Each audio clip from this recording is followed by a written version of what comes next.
Hello વિદ્યાર્થી મિત્રો, હું ડૉક્ટર કાશ્મીર સુતરિયા. સ્વાગત છે આપનો આજના વિડીયોમાં. આપણે માનવ પ્રજનન તંત્ર વિશે અભ્યાસ કરી રહ્યા છે.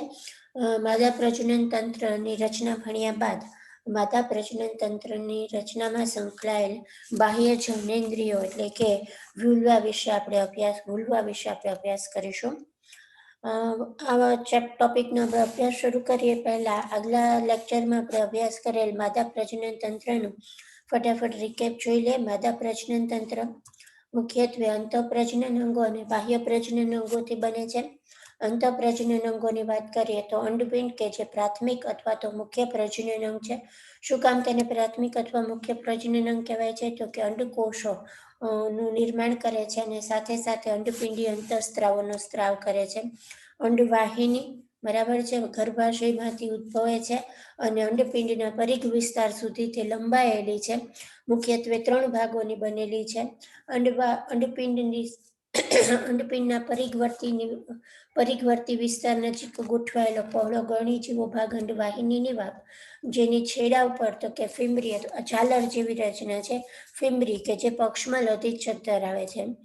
ત્યાર પછી તુંબિકા ફૂલેલો ભાગ, અને ખાસ યાદ રાખો વિદ્યાર્થી મિત્રો કે તુંબિકા એ ફલનનું સ્થાન છે. ફલનની પ્રક્રિયા અંડવાહિનીના તુંબિકા વિસ્તારમાં થાય છે. અને ત્યાર પછી તો કે ઇથમસ. આ 3 ભાગોથી તો કે અંડવાહિની બને છે. અને ત્રીજો વિસ્તાર અથવા તો ત્રીજો ભાગ એટલે કે ગર્ભાશય, જેની દિવાલની અંતસ્થ રચનામાં પેરીમેટ્રિયમ સૌથી બહારનું સ્તર, માયોમેટ્રિયમ મધ્ય સ્તર અને એન્ડોમેટ્રિયમ છે તે સૌથી અંદરનું સ્તર છે. બાહ્ય પ્રજનન અંગો કે જેનો આજના લેક્ચરમાં આપણે અભ્યાસ કરીશું તેમાં મોન્સ પ્યુબિસ, મુખ્ય ભગોષ્ઠ, ગૌણ ભગોષ્ઠ, ભગ્નશિશ્નિકા અને યોનિ પટલનો સમાવેશ થાય છે. તો આપણે અભ્યાસ કરીએ બાહ્ય જનેન્દ્રિયો વિશે.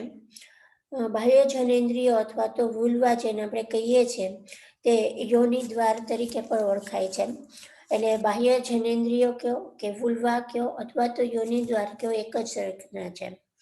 આ જે બાહ્ય જનેન્દ્રિયો છે તેની રચનામાં મુખ્યત્વે મોન્સ પ્યુબિસ, અહીંયા આકૃતિમાં જોશો તો તમને ખ્યાલ આવશે આકૃતિ, અને હજી એક બીજી આકૃતિ જે છે જેમાં છેદ દર્શાવ્યો છે તેમાં બધા જ ભાગો છે તે વ્યવસ્થિત રીતે આપણે જોઈ શકશું.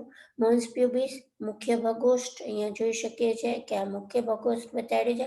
આપણી ટેક્સ્ટબુકની જે આકૃતિ છે તે હું તમને અત્યારે બતાડી રહી છું. પછી અંદરની તરફ તો કે ગૌણ ભગોષ્ઠ છે. પછી તો કે યોનિ દ્વાર ઉપર જે પટલની રચના છે તેને યોનિ પટલ કહેવાય છે. અને અહીંયા આ જે બતાવ્યું છે આંગળી જેવા પ્રવર્ત જેવી રચના, જેને ભગ્નશિશ્નિકા એટલે કે ક્લિટોરિસ કહેવાય છે. એક એક ભાગની રચના આપણે જોતા જઈએ તો સૌથી પહેલા મોન્સ પ્યુબિસ. આ જે વિસ્તાર છે ઉપર તરફનો સહેજ ફૂલેલો ગાદી જેવો આ જે ભાગ છે તે મોન્સ પ્યુબિસ કહેવાય છે, જે મેદ પેશીની બનેલી રચના છે. અને આ મેદ પેશીની બનેલી રચના ઉપર ત્વચાનું આવરણ હોય છે અને તેની ઉપર પ્યુબિક વાળ હોય છે. એટલે મેદ પેશીથી બનેલી ત્વચાથી આવૃત અને પ્યુબિક વાળ ધરાવતી આ જે ગાદી જેવી રચના છે આ ઉપરના ભાગે તેને મોન્સ પ્યુબિક કહેવાય છે. પછીની રચના છે તો કે મુખ્ય ભગોષ્ઠ, જે સૌથી બહાર તરફ ઉપસેલી માંસલ ગડીમય રચના છે, બરાબર, કે જે સમગ્ર યોનિ દ્વારને આવરિત કરતી ભાગ છે તેને મુખ્ય ભગોષ્ઠ કહેવાય છે. એ પણ પેશીથી બનેલી માંસલ ગડીમય રચના છે. અને આ મોન્સ પ્યુબિસથી શરૂ થઈ અને અહીંયા નીચે સુધી એ લંબાઈને યોનિ માર્ગના મુખને ઘેરીને ગોઠવાયેલી હોય છે. એ મુખ્ય ભગોષ્ઠ ઉપસેલી માંસલ ગડી જેવી રચના છે. અને અહીંયા આપણે જો સરખામણીની વાત કરીએ તો આ જે મુખ્ય ભગોષ્ઠ છે તે નર પ્રજનન તંત્રની વૃષણ કોથળીને સમાન છે. એટલે કાર્યની દ્રષ્ટિએ નહીં, અહીંયા એક અંડપિંડનું ટેમ્પરેચર ઘટાડવા માટે કે એવી કોઈ ભાગ નથી ભજવતું મુખ્ય ભગોષ્ઠ, પણ રચનાકીય રીતે પેશી સંરચનાની દ્રષ્ટિએ મુખ્ય ભગોષ્ઠ જે છે તેની રચના વૃષણ કોથળીની રચનાને મળતી આવે છે. એટલે મુખ્ય ભગોષ્ઠ મોન્સ પ્યુબિસથી શરૂ થઈ અને યોનિ માર્ગને ઘેરીને નીચે સુધી લંબાઈને યોનિ માર્ગને ઘેરીને ગોઠવાયેલી પેશીની માંસલ ગડીમય રચના છે, ખાસ યાદ રાખે. ત્યાર પછી મુખ્ય ભગોષ્ઠથી અંદરની તરફ આ જે ભાગ દેખાય છે સહેજ આમ ઝાલર જેવી કિનારી વાળો એ ગૌણ ભગોષ્ઠ છે અને એ પણ પેશીમય જાડી ગડી જેવી રચના છે. અને આ જે ગૌણ ભગોષ્ઠ છે એ ગૌણ ભગોષ્ઠ અહીંયા ઉપરની તરફ આ રીતે જોડાઈને એક નાનો આંગળી જેવો પ્રવર્ત અથવા તો આંગળી જેવી રચના બનાવે છે, જેને ભગ્ન શિશ્નિકા કહેવાય છે. એક્ઝેક્ટલી જે મૂત્ર માર્ગ છે એ મૂત્ર માર્ગની ઉપર આ જે ગૌણ ભગોષ્ઠ છે, બંને તરફના ગૌણ ભગોષ્ઠ અહીંયા ઉપરની તરફ જોડાઈને એક આંગળી જેવી રચના કરે છે, જેને ભગ્ન શિશ્નિકા કહેવાય છે. બરાબર. અને તેની ઉપરનું આ જે આવરણ છે એ પ્રિપ્યુસ કહેવાય છે. એટલે પ્રિપ્યુસ નામના પેશી આવરણથી તે આવરિત હોય છે. કોણ? તો કે ભગ્ન શિશ્નિકા. અને આ ભગ્ન શિશ્નિકા છે પેશીય સંરચના છે અને એ ઉત્થાન પેશીથી બનેલી છે. એટલે આ બીજી રચના છે કે જે નર પ્રજનન તંત્રના રચના સાથે પેશી સંરચનાની દ્રષ્ટિએ સમાનતા દર્શાવે છે. ભગ્ન શિશ્નિકા એ નર પ્રજનન તંત્રના અથવા તો નર પ્રજનન અંગના શિશ્નને સમાન છે. શિશ્ન એ બાહ્ય પ્રજનન અંગ છે, ભગ્ન શિશ્નિકા પણ બાહ્ય પ્રજનન અંગ છે. અને બંનેની રચના છે રચનાકીય દ્રષ્ટિએ એ બંને ઉત્થાન પેશીથી બનેલા છે. એટલે આ બીજું બાહ્ય પ્રજનન અંગ છે કે જે નર પ્રજનન અંગને મળતું આવે છે રચનાની દ્રષ્ટિએ. પછીની રચના તો કે યોનિ પટલ. અહીંયા આપણે જોઈ શકીએ છીએ કે આ જે યોનિ દ્વાર છે તેની ઉપર આવી જે પટલમય આવરિત રચના છે, બરાબર, તેને યોનિ પટલ કહેવાય છે. અને યોનિ પટલ છે તે મૈથુન ક્રિયા દરમિયાન ફાટી જતું હોય છે, અથવા તો અચાનક પડવાથી કે આંચકો લાગવાથી, અથવા તો યોનિ ટેમ્પોન એક સાધન છે કે જે ઋતુચક્ર દરમિયાન યોનિ માર્ગનો જે ઋતુ પ્રવાહ છે તેનું શોષવા માટેનું એ જે શું કહેવાય સાધનનું જે યોનિ ટેમ્પોન છે, યોનિ ટેમ્પોન સાધનને દાખલ કરતી વખતે પણ યોનિ પટલ છે તે તૂટી જતું હોય છે. આ ઉપરાંત રમતો જેવી કે ઘોડે સવારી, સાયકલ સવારી વગેરેમાં સક્રિય રીતે ભાગ લેવાથી પણ યોનિ પટલ તૂટતું હોય છે.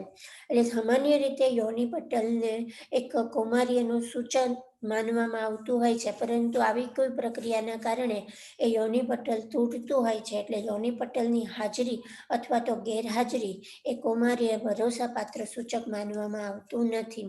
આ એક માન્યતા છે, એવી પણ વૈજ્ઞાનિક દ્રષ્ટિએ એ વાતને સાચી માનવામાં આવતી નથી. જો સહાયક પ્રજનન ગ્રંથિની વાત કરીએ તો બે પ્રકારની સહાયક પ્રજનન ગ્રંથિ છે તે માદા પ્રજનન તંત્ર સાથે સંકળાયેલી છે. એક છે બર્થોલિન ગ્રંથિ અને બીજું છે સ્તન ગ્રંથિ. બર્થોલિન ગ્રંથિ જે છે એ આપણે અહીં આકૃતિમાં જોઈ શકીએ છીએ કે આ જે યોનિની રચના છે તેની બંને બાજુ એક જોડ બર્થોલિન ગ્રંથિની આવેલી હોય છે અને તેને મોટી અથવા તો મેજર વેસ્ટિબ્યુલર ગ્રંથિ તરીકે પણ ઓળખવામાં આવે છે અને તે અહીંયા યોનિ માર્ગમાં ખુલે છે. આ જે બર્થોલિન ગ્રંથિ છે એ બર્થોલિન ગ્રંથિ ચીકણા, આલ્કલાઇન અને પાણી જેવા પ્રવાહીનો સ્ત્રાવ કરે છે.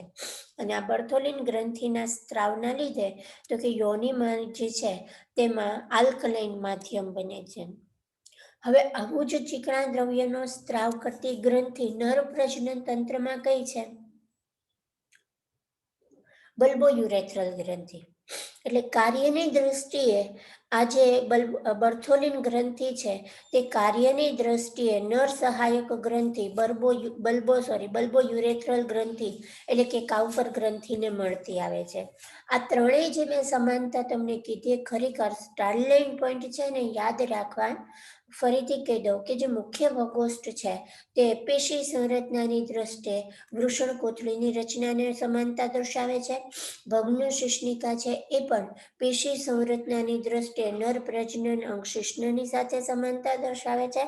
અને બર્થોલિન જે સહાયક પ્રજનન ગ્રંથિ છે તે નર સહાયક ગ્રંથિ બલ્બોયુરેથ્રલ અથવા તો કાઉપર ગ્રંથિને સમાન છે, જે ચીકણા આલ્કલાઇન પ્રવાહીનો સ્ત્રાવ કરી અને આલ્કલાઇન માધ્યમ બનાવે છે. ત્યાર પછી સ્તન ગ્રંથિ જે બીજી પ્રજનન સહાયક ગ્રંથિ છે. જનરલી સ્તન ગ્રંથિ નર અને માદા એટલે કે સ્ત્રી અને પુરુષ બંનેમાં આવેલી છે, પરંતુ જે ક્રિયાશીલ સ્તન ગ્રંથિ છે તે માદામાં જ જોવા મળે છે. અને આ ક્રિયાશીલ સ્તન ગ્રંથિ એ બધા જ માદા સસ્તનોની લાક્ષણિકતા છે. માત્ર મનુષ્યમાં જ નહીં, પરંતુ મનુષ્ય સિવાયના અન્ય સસ્તન વર્ગના પ્રાણીઓમાં પણ આ ક્રિયાશીલ સ્તન ગ્રંથિ એ માદા સસ્તન પ્રાણીઓની લાક્ષણિકતા છે. સ્તન ગ્રંથિની રચના મુખ્યત્વે ગ્રંથિમય પેશી અને તેની સાથે ભિન્ન માત્રામાં મેદ પેશી જોડાઈને બને છે. અહીં આપણે આકૃતિ જોઈએ તો ખ્યાલ આવશે કે આ જે કેસરી કલરના અથવા તો બદામી કલરના આ જે મોટા ભાગ બતાડ્યા છે તે મેદ પેશી છે, અને આ જે વિસ્તાર બધો છે તે ગ્રંથિ પેશીથી બનેલો છે. બરાબર, એટલે સામાન્ય રીતે સ્તન ગ્રંથિની રચનામાં ગ્રંથિમય પેશી અને ભિન્ન માત્રામાં ચરબી એટલે કે મેદ પેશી છે તે જોડાયેલી હોય છે. હવે આ ગ્રંથિમય પેશી છે તે સ્તન ગ્રંથિની રચનામાં કેવી રીતે ગોઠવાય છે? તો કે પ્રત્યેક સ્તન જે છે તેની રચનામાં આ ગ્રંથિમય પેશી છે તે સ્તન ખંડોમાં વહેંચાયેલી હોય છે. આકૃતિ જોઈએ તો અહીંયા છે ગોળાકાર ઝુમખા જેવી રચના જોવા મળે છે. આ બધા જ જે ભાગો છે, આ એક ભાગ દાખલા તરીકે છે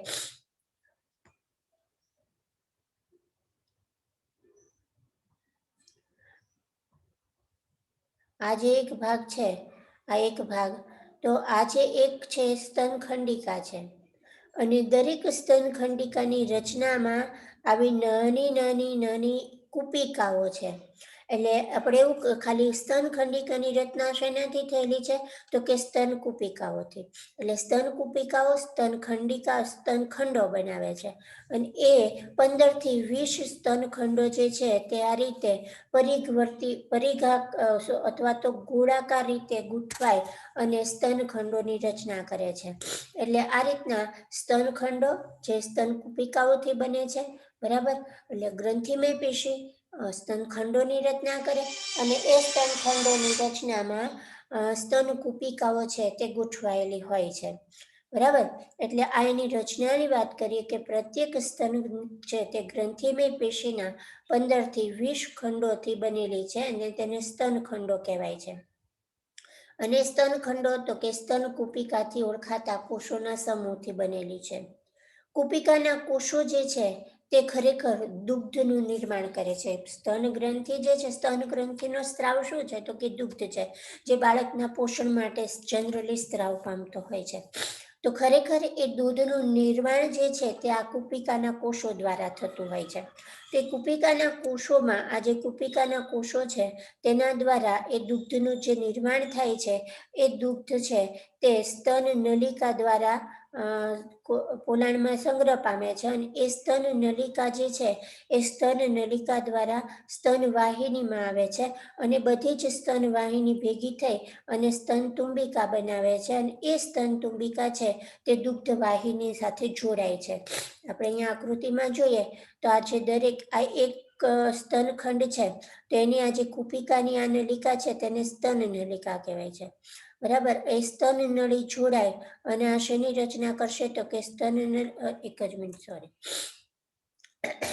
કુપિકાની નલિકા એ સ્તન નલિકા, બરાબર, આ પાતળી સ્તન નલિકા, પછી આ સ્તન વાહિની, અને સ્તન વાહિની છે તે અહીંયા સહેજ પોળી ફૂલેલી સ્તન તુંબિકામાં ખુલે છે, અને સ્તન તુંબિકા જે છે તે મુખ્યત્વે દુગ્ધ વાહિની સાથે જોડાય છે, અને દુગ્ધ વાહિની અથવા તો દૂધ નળી જે છે તે આ રીતના સ્તન ગ્રંથિના આગળની તરફ જે નિપલ અથવા તો જે ઉપસેલો ભાગ છે ત્યાં આગળ છિદ્ર મારફતે ખુલે છે, અને જ્યારે બાળક અહીંથી દૂધ શોષે છે ત્યારે આ કુપિકાઓમાંથી દૂધ જે છે તે આ વાહિનીઓ મારફતે આગળ નીકળે છે.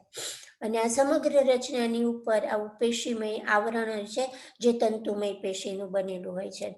અને ઉરસીય ગુહામાં મુખ્યત્વે સ્તન ગ્રંથિનું સ્થાન છે, એટલે પાસળી જે છે એ તેને આધાર આપે છે, સાથે સાથે આંતરપાસળીય સ્નાયુઓ અને પેક્ટોરાલિસ મેજર સ્નાયુઓ જે છે તે પણ તેને જે આધાર અથવા તો તેને ગોઠવણમાં મદદરૂપ બનતી રચનાઓ છે એ આપણે જોઈ શકીએ છીએ આકૃતિમાં.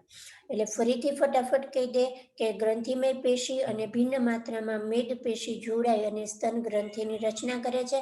આ જે ગ્રંથિમય પેશી છે તે 15 થી 20 સ્તનખંડોમાં વહેંચાય છે અને આ સ્તનખંડોની અંતઃસ્તરચના તો કે કુપિકાઓ તરીકે ઓળખાતા કોષોના સમૂહથી બનેલી છે અને કુપિકા કોષો દ્વારા જે દૂધ સ્ત્રાવ પામે છે એ કુપિકાના પોલાણમાં સંગ્રહ પામે છે અને એ પોલાણમાંથી સ્તન નલિકામાં આવે છે.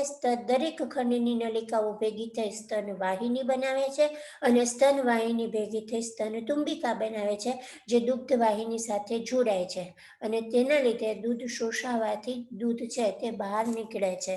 આ રીતના આ સ્તન ગ્રંથિનો સ્ત્રાવ જે છે તે મુખ્યત્વે બાળકના પોષણ માટે દુગ્ધ સ્ત્રાવ કરે છે. સ્તન ગ્રંથિની રચના માટેની એક ચાર્ટ અથવા તો આપણે એનો ફ્લો ચાર્ટ જોઈએ તો ગ્રંથિમય પેશી છે તે સ્તનખંડો બનાવે છે અને સ્તનખંડોની રચનામાં તો કે સ્તન કુપિકા હોય છે. આ આપણે પેશી સંરચનાની વાત કરી. ગ્રંથિમય પેશી, સ્તનખંડો અને ખાસ યાદ રાખજો કે જે સ્તનખંડો છે તે 15 થી 20 સ્તનખંડો હોય છે અને એ સ્તનખંડોની રચનામાં ઘણી બધી નાની સ્તન કુપિકાઓ હોય છે. આ સ્તન કુપિકાની નલિકાઓ એટલે કે સ્તન નલિકાઓ જોડાય સ્તન વાહિની બનાવે છે અને સ્તન વાહિની જોડાય અને એક સહેજ ફૂલેલી સ્તન તુંબિકાની રચના કરે છે જે દુગ્ધ વાહિની તરીકે નિપલના છેડાના ભાગે અથવા તો બહારની સપાટીએ ખુલે છે. તો વિદ્યાર્થી મિત્રો, આપણે વાત કરી માદા બાહ્ય પ્રજનન અંગો, માદા પ્રજનન તંત્રની રચના કરતા બાહ્ય જનેન્દ્રિયો અથવા તો બાહ્ય પ્રજનન અંગોની વિશે અને સહાયક ગ્રંથિઓ વિશે. ખાસ તમને યાદ રહેવાનું કે ફરીથી કીધું કે જે નર પ્રજનન અંગો સાથે સમાનતા ધરાવતી રચનાઓ જે છે એ 3 રચનાઓ છે જેને તમારે યાદ રાખવી.